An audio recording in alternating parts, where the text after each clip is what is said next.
I feel like this reading has walked me into a trap. It feels like a trap of my own creation, almost like I've had myself stuck between a rock and a hard place. This period that we've come through feels like it's been quite a big review. A review between old structures and our manifestations. And it's as though the manifestation path runs through the middle. There's this path between the rock and the hard place. The hard place being you, and the rock being you. It's hard to imagine that, we create our own structures. We uphold our own structures. And there's nothing like a time like this to really challenge you to try to take the path you actually want, rather than staying safe, secure in the space that you've become used to. How has this manifested for me? I know that I've been going through changes in terms of the containers that I create. This journey with cards it's been a long road and also a very pleasing road, but at the same time, a challenging road. What's happened with cards is that, through this tarot card reading journey or oracle card reading journey, it's sort of changed roles. And my biggest points of growth have been when I look at the cards and they no longer speak to me. As in, I look at cards and I know the meaning of each individual card, but there's just no energy coming out of the cards to me. That's partly how I know that the information doesn't come from the cards. The cards are more of a creative tool. However, they can become a crutch. I've also learned this through the shuffling process. There's a point at which the cards start to speak to you before you've actually laid a spread, even if you haven't seen a card. I also learned this when I was using a pack of cards, my favorite cards. I use them all the time here on the channel. The Light Seers Tarot deck. When I did a reading a couple of months back, it's still one of my favorite readings. The Secret is Out. It was a love reading. I did that reading and I remember using that pack of cards thinking there's only one card missing. It's very difficult to go buy a tarot deck when you've already got it and just your kids lost one card. You know what I mean? And so the card that was missing was the Magician. Okay? Also my favorite card of the deck, but it was missing. And so I hadn't used this deck for years. I hadn't used it for years. And I decided I'm going to use this deck because it speaks to me and I want to try it. And I did that love reading. And just before I started it, one of the things that helped me to do it was to just use the deck, was deciding that I'll be the Magician then. I'll replace the Magician card. That's me. Very empowering decision. I then did a few other readings and I enjoyed them so much. One day I decided, let me audit these cards, because I was watching another video and I was like, there are more cards missing from this deck than I realized. I did an audit on the deck and realized there must have been about 6 cards missing. And so I think this was around November. So then I had this conversation with myself where I was like, and Spirit, where it was like, it's not the cards, darling. It's not the cards. And so I continued using the cards until I found a little mini pocket version. And so I got the pocket version, not so pleasing in the hands, but it fulfills the function. You know what I mean? And so I've gone down this road, and in the last month, I've really struggled to read cards. Partly the reason why I've been doing fewer card readings, but also I've had a queue of personal readings that I've been needing to catch up on, and so many life changes that I need to keep up with and keep finding peace about, and just generally a lot of things I'm needing to let go of to pursue my path in full. And so yes, very exciting times. I'm extremely, deeply grateful. But these are a lot of changes happening all at once. And so the personal reading space has really given me an opportunity to, I've had to push through. You know, I've been forced to push through these barriers I've created for myself through cards. And it's been very fulfilling. And the personal readings have become a teacher to me. And I'm humbled. But now I'm wanting to bring back these collective readings because I can feel the information coming through. I can feel that there's stuff that I need to share. However, these shares ask me to be very vulnerable. And I know that I am vulnerable on this channel. I know that. But apparently, it goes deeper. Now I've laid out this set of cards, and they're speaking to me about not the cards themselves. The cards themselves are actually annoying me. This spread annoys me because I thought I could bypass this challenge that I have with the cards. Meanwhile, I've had the full message of this, in inverted commas, reading from before I laid the cards. And the message began with, it's time to explore new vistas. When I look up the meaning of a vista can be defined as a pleasing view. And the second definition here is a long, narrow view as between rows of trees or buildings, especially one closed by a building or other structure. And so what do trees represent? Trees represent wisdom developed over time. Okay? So now this brings a question as to, cards do provide wisdom. They do provide wisdom. However, just like a tree or a building, it can really block you from new, pleasing views. Because if I compare the beauty of a vista, yes, it's beautiful, but you've got to follow its path if it's the one that runs between buildings or trees. You're narrowed in and you have to follow that exact path. And while it may be pleasing, it's just not as pleasing as a full view, a full pleasing view like the one you have from the top of a mountain or, unobstructed. And the cards are actually speaking about this.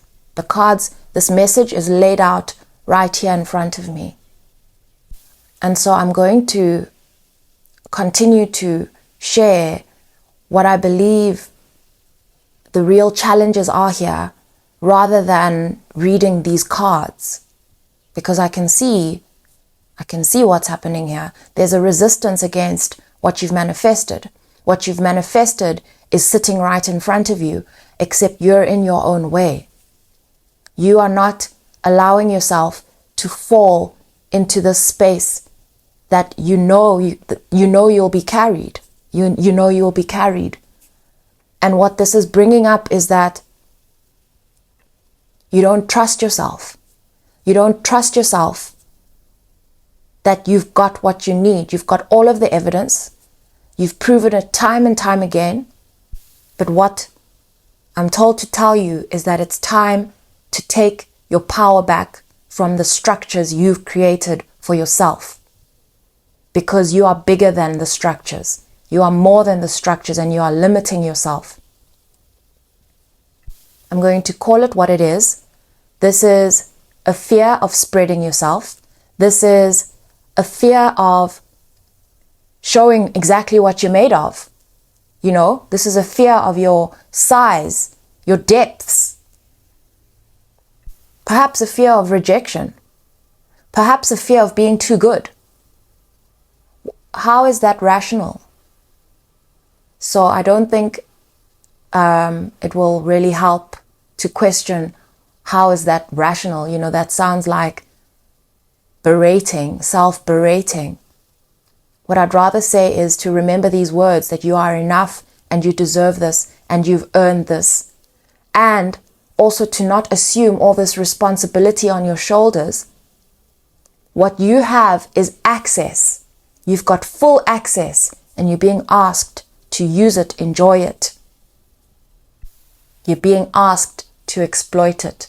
You're being asked to exploit yourself. This is actually a celebration.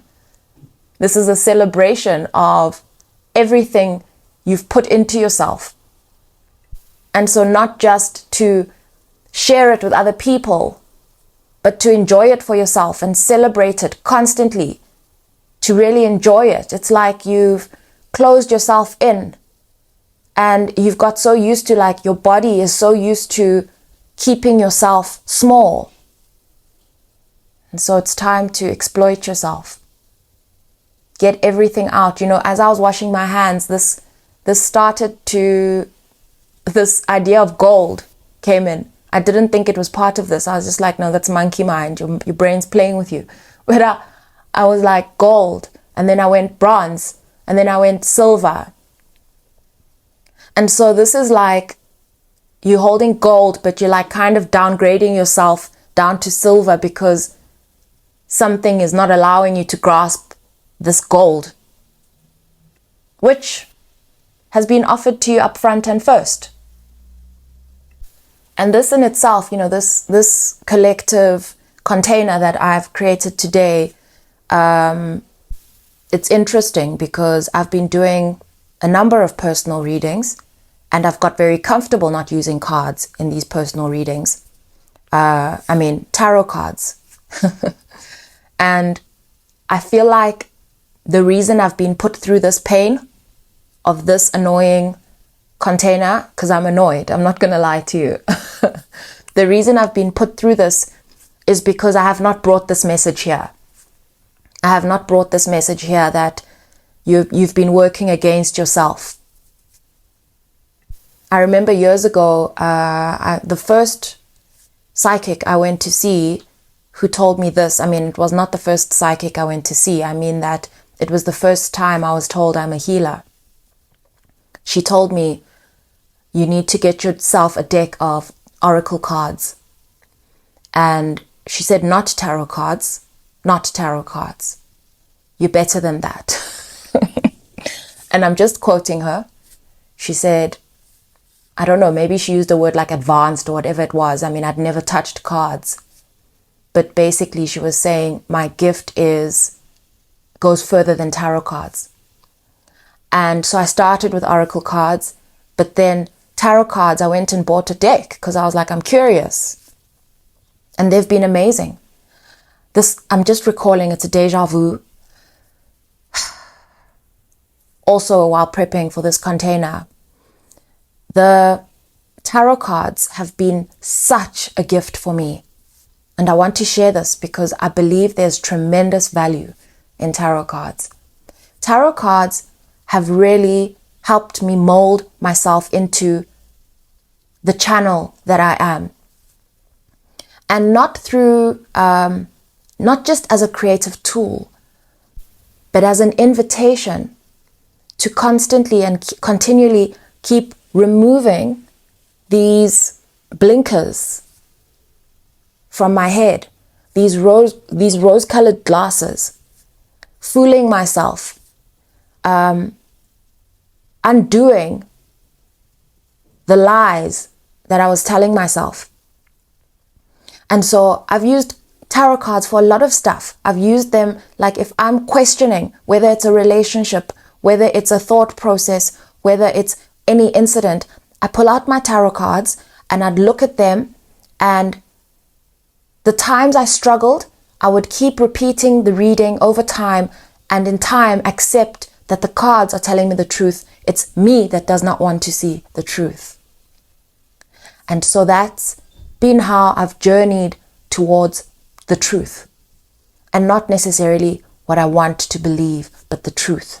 And then actually exercising my truth, and gradually this has been my journey to where I am today. And so I'll even do a reading to say, why can't I read cards? I'll do a reading to say, what creative direction should I take next? I'll do a reading to say, what's blocking me from pursuing a new creative direction? I'll do a reading, of course, to say what's happening with the collective. But really, I'm referring to these personal self readings where I really inquire into myself to find out what's happening. And even if it's a physical sensation, I'm feeling a discomfort, I will say, what is this discomfort about? And I asked Spirit also while I was washing my hands, are we using cards today? And Spirit said, if you want. That's how I feel like I was walked into a trap, because here I am. I decided to use the tarot cards. First observation, I knew they were going to give me a message this time, because, I've gone through the stage of constantly shuffling and not getting a card out. And then I talk and talk and talk and talk. And then I get to the end of the reading and I feel like I still need to deliver a reading, So there's another thing that's also been coming out, is this worrying that other people like cards. And so there's this need to deliver a card reading. And so that's actually a fear of taking up space. That's a fear of trying something new and taking up space. A container I've created is for me to create. It's of my own manifestation. I owe nobody nothing. And I know this has been coming up in other collective readings, that it's time to take up space, that it's time to show your face, that it's time to reveal your truth. And so this is, for me, what it looks like. It's not so much about showing your face on video. It's more around revealing yourself and taking up space. Putting more of yourself, the parts of yourself that you know exist, allowing them a place on the stage you've created. And the thing is, there's more to it. There's more to it. It's just that they don't always reveal everything up front. I almost said they don't, but I don't want to be, so closed, put up another building, But what I'm sharing here is, it's time to accept your place. And I'm going to end this off with a Rumi Oracle card and a Moonology card, because we're going through a new moon, and I suppose this is to assist in terms of the intentions that we are setting. These intentions are not just for this next 6 months or this current moon phase. This is really for the year, because so much has happened already with 2025. But now we're also entering the new year in terms of the Chinese calendar. I believe today or yesterday marks the year of the snake, the start of the year of the snake. Snakes have been presenting themselves in various ways. Yes, in terms of areas of deceit from others, self-deceit. This is an example. This walking myself into this trap is evidence of self-deceit. It's an example. 2020, I've been seeing that quite a number of times on the clock. 2020 for me represents like clear vision. And so for me, this is like a time to really clearly see yourself and to remove these blinkers, these ones that keep you on one path. A horse, we put blinkers on a horse also to block it from coming up with new ideas when you wanted to move in one direction. But you're in control of these. You are the horse. You are in control of your own blinkers. And it's now time to remove your blinkers. It's time to accept this opportunity to work with a pleasing view. Personally, I'm excited because I know this for me marks the beginning of a new creative direction, a more free one. I suppose I've been anticipating this, and now that I'm here, I thought it would look different. But I'm very happy with what it looks like and that it's got room for whatever it brings. I'm excited for myself. I'm excited for you on all of your journeys where you are removing your own blinkers, and also where I'm hoping, if you're dealing with this, that it's brought to your attention again that you are not alone, and to acknowledge that this is not easy, but it's a part of overcoming yourself. For a long time, we've worked at overcoming our obstacles with others and our obstacles with overcoming our external environment. And now, with all of those perceptions cleared up, and again, I chose the word perceptions very carefully intentionally, because we have no control over our outside world. We have no control over the outside world. We are in control of our perception of it. And if we can shift our perception of it and not externalize it, we take our power back. And so now all this cleaning up has been happening. And apparently, we now need to face ourselves and where we are the barrier. And symbolically, I actually feel like this particular reading that I've done has been the process of knocking down the building, cutting down the trees. That was a horrible image. I hate the idea of cutting down trees. I don't like it. But anyway, I said it. The card I have in front of me here says first quarter moon in Libra. And it says, keep your heart open. And she's standing here with her palm out open. And this is to say, this is a constant maintenance of balance as you move through. And as you encounter, I suppose, yourself as an obstacle. And I got the Temperance card earlier. This is like, remaining calm with each storm that brews from inside of you. And with each offering that you offer, you'll need to keep your heart open. You'll need to be willing to be vulnerable, because it will ask this of you. But to remember that this is actually also an offering to you. This reminds me of the Six of Cups. This is a reciprocation. Each time you offer of yourself, you receive more of yourself.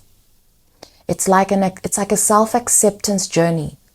So as you offer a part of your heart that was previously kept to yourself or closed, it's actually an acceptance of this part of yourself. That's what vulnerability asks of us. And in this world we live in right now, if you consider that authenticity is actually what breeds the value, as you share yourself and your personal brand with people, and as you're building your personal brand, it needs to be authentic. And authenticity can no longer be faked. It cannot be faked. And so realize that as you open your palm and share an offering, you are receiving. In that moment that you give of yourself, you are already receiving.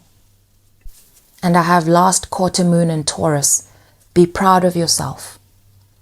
This is remembering to take some rest and to really look at yourself and with honest eyes, again, not eyes that are going to deceive you. You know, your own eyes, your mind can deceive you. This is being proud of yourself. This is self-care. Part of the ways that we care for ourselves is by being proud of ourselves.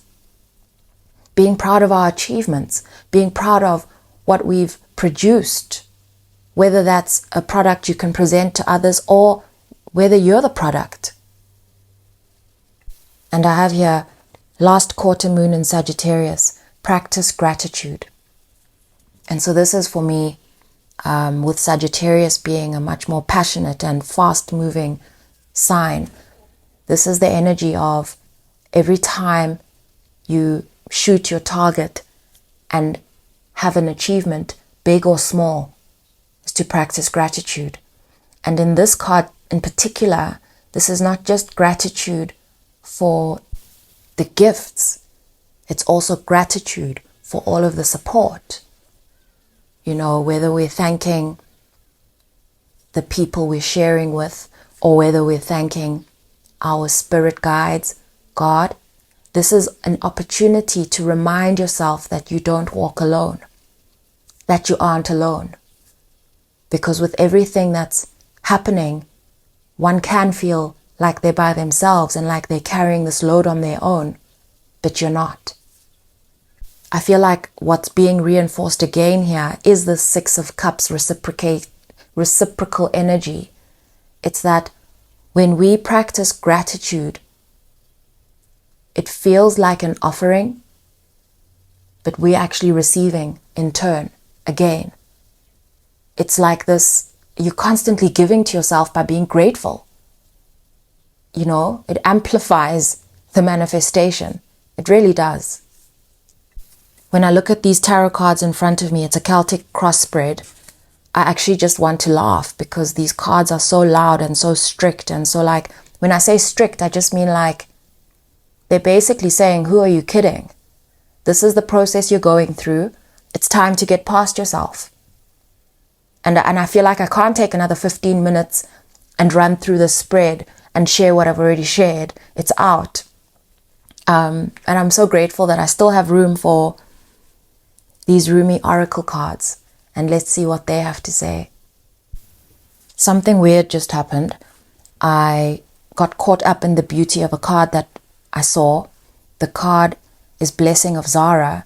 And then I opened the book and wanted just to read the first poem, you know, to prepare. And so appropriate, but it's not the right card. But I believe that the beauty of the card was a distraction and that the page I opened is the one. And the card is one. And not just that, apparently, because the card is number 39, I went to page 39 and landed on 1. So I'm going to read 1. But even more than that, you know, just what just happened now for me really represents what I've been talking about. I suppose the cards add a beauty that I enjoy, and that's intriguing to me. And so I admire them, but that where I land is really where I'm meant to land. 1.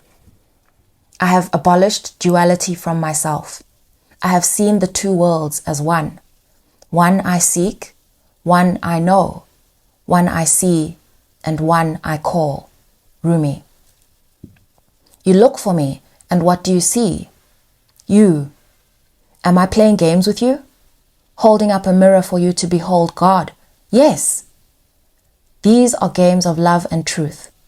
Look for me and find yourself, for I am you and you are me, and together we are one, playing hide and seek in love's great playground.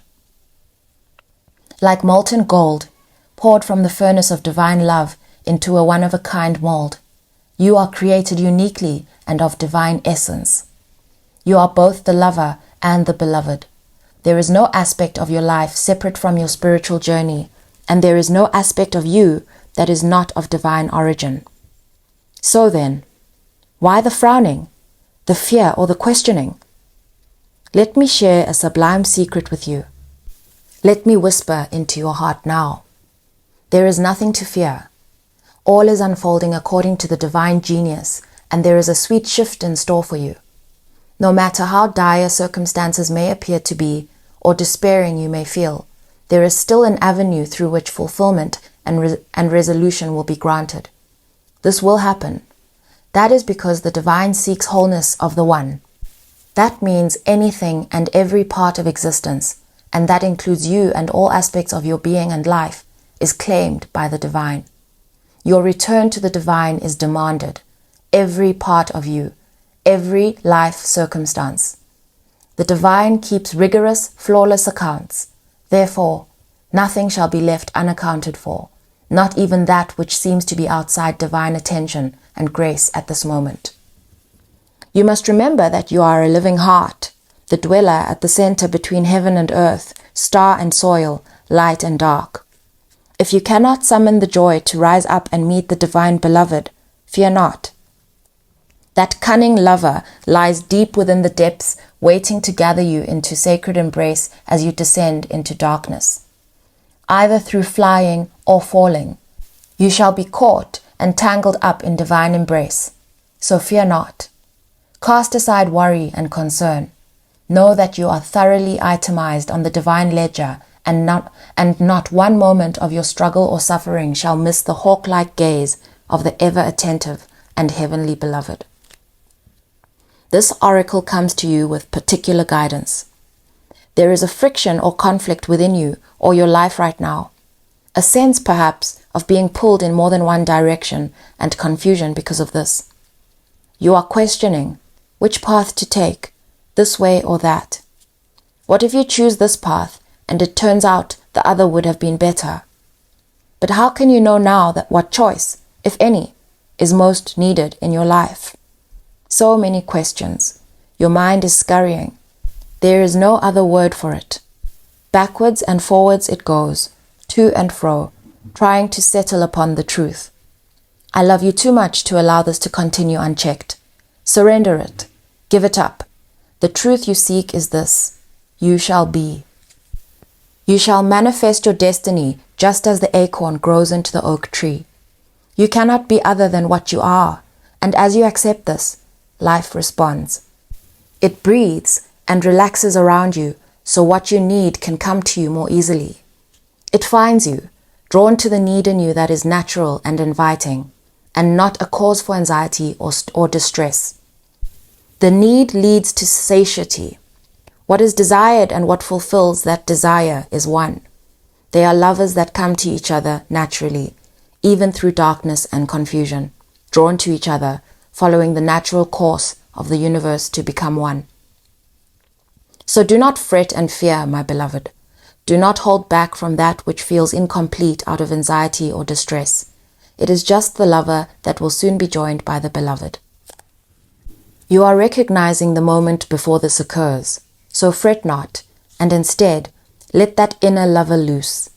Allow her to shake out her hair, put on her most sensuous perfume, and laugh as she dances barefoot in fields of lush grass and fragrant flowers. Let her tempt her beloved to come close, because she can be seen, she can be heard. Her movement sends her scent through the air. She entices the yearning beloved to her, and soon enough they meet, and it becomes possible for, yet again, two to become one, and then there will be wild peace and ecstatic contentment within you.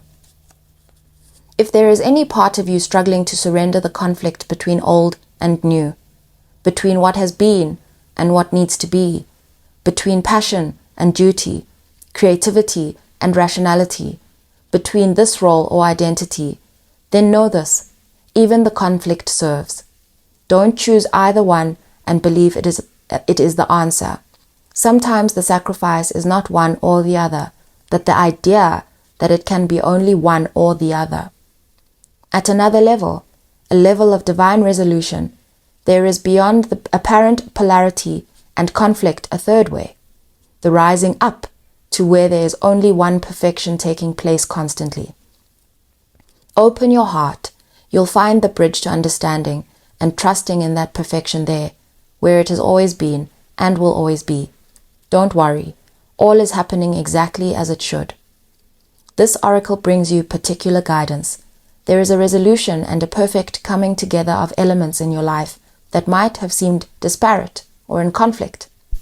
Something you have been trying to integrate is so very nearly ready to click into place. Perform the sacred honoring ritual and stay with your process. The coherence, the integration, the balance and coming together you seek is on your horizon, approaching you swiftly now. Sacred honoring ritual.